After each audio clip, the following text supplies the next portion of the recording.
Assalamualaikum warahmatullahi wabarakatuh. Perkenalkan, kami dari kelompok 12 dengan anggota saya sendiri, Rodatul Hasanah Lubis sebagai pemakalah pertama dan Umi Khoiriyah HSP sebagai pemakalah kedua dengan dosen pengampu Ibu Aufa Yumni MA dengan judul makalah Isi dan Kandungan Al-Quran yang berhubungan dengan akhlak dan muamalah. Assalamualaikum warahmatullahi wabarakatuh. Pada kali ini saya akan membahas tentang akhlak. Yang pertama, pengertian akhlak. Akhlak berasal dari bahasa Arab yaitu akhlakun sebagai bentuk jamak dari kata khuluqun yang berarti budi pekerti, perangai, kelakuan atau tingkah laku dan tabiat. Di dalam kitab Al-Mu'jama' Al-Wasit didefinisikan akhlak dikemukakan sebagai berikut. Akhlak adalah sifat yang tertanam dalam jiwa yang dengannya lahirlah macam-macam perbuatan, baik atau buruk, tanpa membutuhkan pemikiran dan pertimbangan. Adapun pengertian akhlak dari sudut istilah, akhlak itu sebagai sifat jiwa atau hati atau batin. Yang kedua, syarat-syarat akhlak. Adapun syarat-syarat akhlak terbagi menjadi dua bagian, sebagai berikut. Yang pertama, perbuatan itu dilakukan secara berulang-ulang. Kalau perbuatan itu hanya dilakukan sesekali saja, maka suatu perbuatan itu tidak dapat dikatakan dengan akhlak. Misalnya, pada suatu saat orang jarang berderma atau menyumbang. Tiba-tiba ia memberikan uang kepada orang lain karena alasan tertentu. Dengan tindakan ini ia tidak dapat murah hati atau berakhlak dermawan karena hal itu melekat pada jiwanya. Yang kedua, perbuatan itu timbul dengan mudah atau diteliti lebih dahulu sehingga ia benar-benar merupakan suatu kebiasaan. Yang ketiga, pembagian akhlak. Adapun pembagian akhlak terbagi menjadi dua bagian sebagai berikut. Yang pertama, akhlak baik. Adapun isi kandungan Al-Quran yang berkaitan dengan akhlak baik sebagai berikut terdapat pada Quran Surah Al-Qalam ayat 4. Yang artinya, dan sesungguhnya engkau benar-benar budi pekerti yang luhur. Maksud dari ayat tersebut, menurut Imam Al-Mawardi, ialah sebagai keharusan untuk berbuat baik atau berakhlak terhadap semuanya, seperti dicontohkan oleh Rasulullah SAW, entah itu untuk sesama umat Islam, orang lain, bahkan binatang serta tumbuhan sekalipun. Yang kedua, akhlak buruk. Adapun kandungan di dalam Al-Quran yang mengenai akhlak buruk yaitu terdapat pada surah Al-Baqarah ayat 188. Artinya, janganlah kamu makan harta di antara kamu dengan jalan yang batil, dan janganlah kamu menyuap dengan harta itu kepada para hakim, dengan maksud agar kamu dapat memakan sebagian harta orang lain itu dengan jalan dosa, padahal kamu mengetahuinya. Selanjutnya saya akan menjelaskan tentang muamalah. Menurut fikih, muamalah ialah tukar-menukar barang atau sesuatu yang memberikan manfaat dengan cara yang ditentukan. Yang termasuk ke dalam hal muamalah yaitu jual beli, ukut atau perikatan dan perjanjian, riba, pinjaman, sewa-menyewa, dan lainnya. Selanjutnya contoh-contoh muamalah. Di sini saya akan menjelaskan tentang contoh muamalah dan isi kandungan dari ayat yang berkaitan dengan muamalah. Yang pertama, akad. Akad ini secara bahasa mengikat, sambungan, janji. Dengan ini dapat dipahami akad atau persetujuan dapat mencakup tiga hal, yaitu perjanjian, persetujuan, dua buah perjanjian atau lebih, dan perikatan.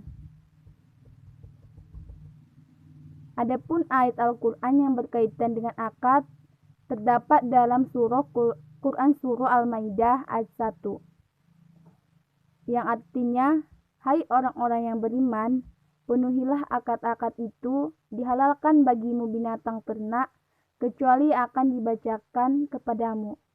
Yang demikian itu dengan tidak menghalalkan berburu ketika kamu sedang mengerjakan haji Sesungguhnya Allah menetapkan hukum-hukum menurut yang dikehendakinya. Jadi adapun penjelasan dari surah Al-Maidah ayat 1, keharusan memenuhi janji atau akad, baik antara seseorang dengan Allah Subhanahu wa Ta'ala atau antara seseorang dengan hamba-hamba Allah. Demikian pula keharusan saling tolong-menolong di atas kebaikan dan takwa. Yang kedua, riba. Yang dimaksud dengan riba adalah bertambah. Salah satu perbuatan riba adalah meminta tambahan dari sesuatu yang dihutangkan, berkembang atau berbunga. Karena salah satu perbuatan riba adalah membungakan harta uang atau yang lainnya yang dipinjamkan kepada orang lain. Dapat dalam kandungan Al-Quran yang berkaitan dengan riba. Dalam Quran Surah Al-Baqarah ayat 275. Yang artinya, orang-orang yang memakan riba tidak dapat berdiri melainkan seperti berdirinya orang yang kemasukan setan karena gila. Yang demikian itu karena mereka berkata bahwa jual beli sama dengan riba. Padahal Allah telah menghalalkan jual beli dan mengharamkan riba. Barang siapa mendapat peringatan dari Tuhannya, lalu dia berhenti, maka apa yang telah diperolehnya dahulu menjadi miliknya dan urusannya serah kepada Allah. Barang siapa mengulangi, maka mereka itu penghuni neraka. Mereka kekal di dalamnya. Ketiga, perdagangan atau jual beli. Yang dimaksud dengan perdagangan atau jual beli adalah menukar barang dengan barang atau barang dengan uang dengan jalan melepaskan hak milik dari yang satu kepada yang lain atas dasar saling merelakan.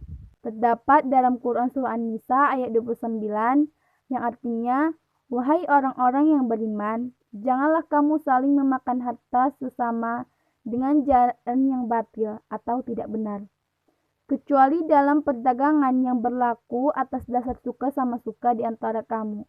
Dan janganlah kamu membunuh dirimu, sungguh Allah Maha Penyayang kepadamu. Keempat, aria atau pinjaman. Yang dimaksud dengan aria atau pinjaman, memberikan manfaat sesuatu barang dari seseorang kepada orang lain secara gratis. Yang dimaksud dengan secara gratis ini tidak digantikan dengan apapun atau imbalannya tidak ada. Maka apabila ada seseorang yang memberikan tapi tidak secara gratis, maka itu tidak disebut dengan aria. Dapat dalam Al-Quran Surah An-Nisa ayat 58. Yang artinya, sesungguhnya Allah menyuruhmu menyampaikan amanah kepada yang berhak menerimanya. Dan apabila kamu menetapkan hukum di atas manusia, hendaknya kamu menetapkan dengan adil.